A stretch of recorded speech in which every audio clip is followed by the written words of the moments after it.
중소벤처기업과 소상공인을 위한 정책을 마련하는 중소벤처기업부 정책 담당자를 만나서 2018년 지원 정책 방향과 세부 지원 내용 등을 직접 들어보는 정책 토크 시간입니다. 지난 시간에는 중소벤처기업부 이호연 상생협력 정책관으로부터 협력 이익 공유제에 대해 들어봤는데요. 이번 시간에는 소상공인 생계형 적합업종 특별법 제정에 대해 들어보겠습니다. 중소벤처기업과 소상공인을 위한 정책이 만들어지는 곳 중소벤처기업부. 우리 중소벤처기업과 소상공인의 희망이 활짝 꽃피우길 바라며 준비했습니다. 알아두면 힘이 되고 들어두면 길이 보이는 인터뷰 시작합니다.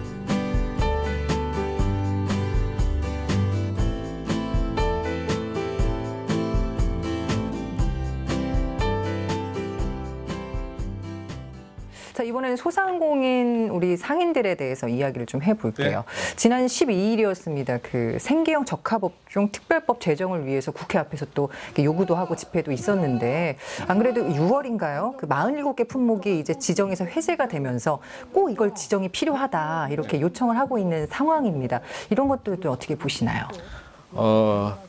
사업 조정 제도를 저희는 갖고 있습니다.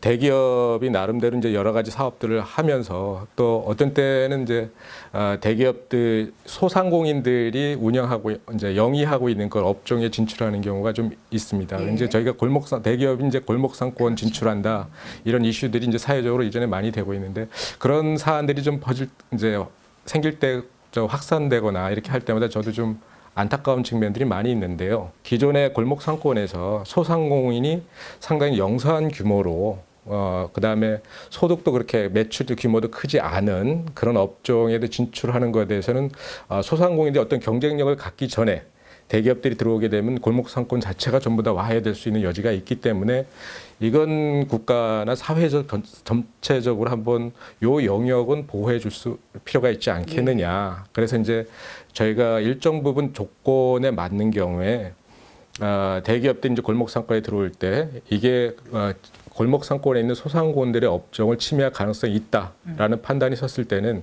대기업들이 하더라도 품목을 좀 조정한다든지 아니면 입점을 좀 연기한다든지 아니면 시설을 좀 축소한다든지 라는 그 형태로 해서 사업 조정 공고를 하고 있습니다. 네. 그러니까 마찬가지로 지난번에도 얼마 전에 그런 유진기업에서 그런 저희들이 사업 조정 공고를 해서 맞아요. 일단 그런 사례들을 제시한 적도 있습니다만 나름대로 저희는 기본적으로 정부가 있던 공고를 내리기 전에 그 대기업이 하고 이제 관련 소상공인이나 중소기업들이 자율적으로 해결해 주는 걸 저희는 가장 큰 원칙으로 하고 있고요.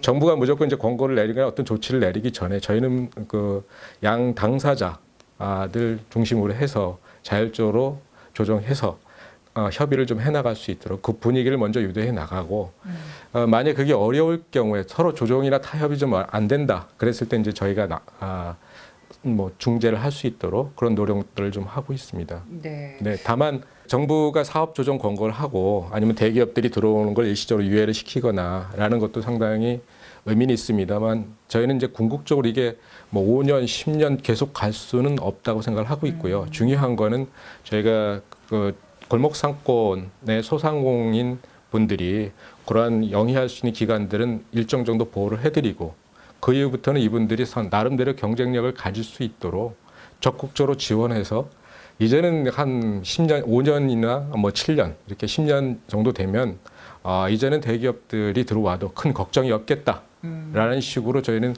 그런 적합업종이라 그러는데 네. 이런 적합업종에 대해서도 경쟁력을 가질 수 있도록 하는 지원을 저희는 상당히 중요하게 생각하고 있고 저희 모든 대책들을 거기에 맞춰서 준비를 하고 있습니다. 상당히 좀 어려운 부분이겠지만 어떤 제도나 법제화를 하기 전에 자율 조정이 가장 기본적인 원칙이고요. 예, 그다음에 그럼에도 불구하고 정부가 어떤 보호라든가 이런 것들 경쟁력을 갖기 전에 네. 일정 정도의 유예 기간이 좀 필요하다라고 네. 한다면 그런 제도적인 조치도 필요하다고 생각을 하고 있습니다. 네, 알겠습니다. 아주 정확하게 자세하게 설명해 주셔서 고맙습니다. 다음 시간에는 전통시장 육성사업에 대해 들어보겠습니다.